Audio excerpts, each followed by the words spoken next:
Selamat pagi anak-anak. Nah, untuk pagi hari ini Pak Dita ingin menjelaskan tentang fabel. Nah, apa tahu fabel itu? Nah, fabel yaitu cerita singkat yang diperankan oleh hewan dan bertingkah laku seperti manusia. Nah, itu fabel.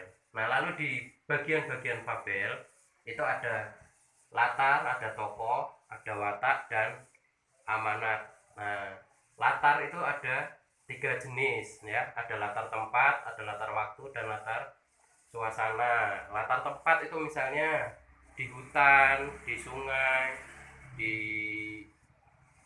kebun, di rumah kancil, di rumah harimau ya, itu latar tempat.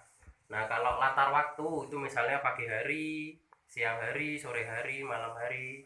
Nah, itu latar waktu. Misalnya pada hari Kamis, pada hari Rabu, itu juga latar waktu. Nah, lalu yang suasana. Nah, suasana ini misalnya suasana gembira, suasana sedih, suasana berduka. Nah, itu contoh latar suasana itu seperti itu. Nah, kemudian bagian tokoh. Nah, tokoh yaitu adalah pemeran atau yang memainkan di dalam sebuah cerita fabel. Nah, di cerita fabel itu tokohnya misalnya ada kancil misalnya, lalu siput, nah ada kelinci.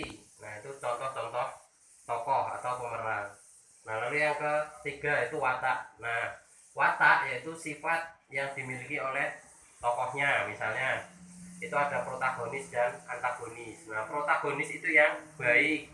Nah, kalau antagonis itu yang tidak baik. Nah, misalnya kalau watak yaitu misalnya ceroboh, terus jujur, pemalas, pembohong, disiplin. Nah, itu misal contoh-contoh watak.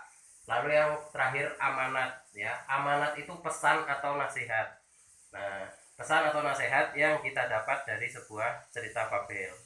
Misalnya kalau cerita semut dan burung merpati. Nah, itu cerita apa? Amanat yang bisa kita ambil yaitu kita harus menolong sesama kita. Kita tidak boleh lupa dengan kebaikan sesama kita. Nah, itu contoh amanat. Nah, lalu untuk contoh-contoh judul fabelnya apa sih? Nah, untuk contoh judul fabelnya misalnya Gajah dan Buaya, Kelinci dan